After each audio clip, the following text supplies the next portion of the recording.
আজকে বিভিন্ন রকম ধোয়া তুলে মিথ্যা কথা বলে বিএনপিকে হেয় প্রতিপন্ন করবার চেষ্টা করা হচ্ছে বিভিন্ন ভাবে।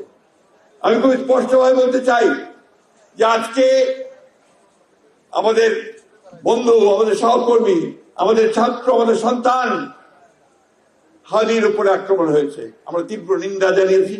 আমরা সাথে সাথে সারা দেশে বিক্ষোভ করেছি এবং অবিলম্বে তাদের হত্যাকারীদের খুঁজে বের করবার জন্য আমরা আহ্বান জানিয়েছি।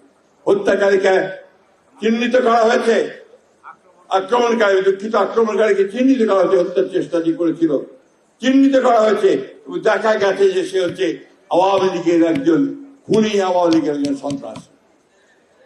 আজকে কেন স্লোগান দিতে দেয় তারা যে বিএনপিকে জবাব দিতে হবে? কি কারণে?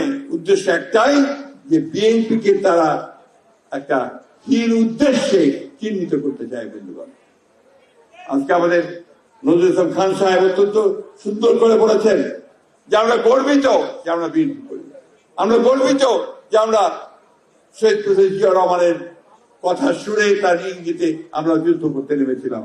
আমরা গর্বিত যে আমরা বাংলাদেশকে একটা নতুন বাংলাদেশ, গণতান্ত্রিক বাংলাদেশ হিসেবে চিন্তা করার কাজ শুরু করেছিলাম। আজকে আবার আমি সেইভাবে কথা শুনেই বলতে চাই যে আমরা গর্বিত আমাদের যে তরুণ নেতা, তিনি আমাদের 31 দফা দিয়েছেন নতুন করে বাংলাদেশকে গড়ে তোলবার জন্য। তিনি আজকে নতুন করে শুরু করেছেন তার বিভিন্ন কর্মকাণ্ডের মধ্যে দিয়ে কিভাবে তিনি বাংলাদেশকে গড়ে তুলবেন সেই কথা তিনি আজকে আমাদেরকে বলছেন, জনগণকে বলছেন, সমগ্র বাংলাদেশের মানুষকে বলছেন।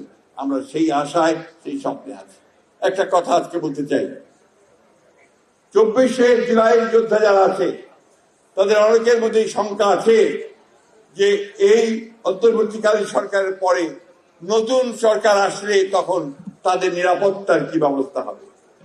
আমি খুব পরিষ্কার করে বলতে চাই, দৃঢ়তার সঙ্গে বলতে চাই, জনগণের ভোটে আমরা যদি নির্বাচিত হয়ে আসি তাহলে আমরা নিশ্চিত করবো যে জুলাই যোদ্ধা সকলকে আমরা নিরাপত্তা দেবো।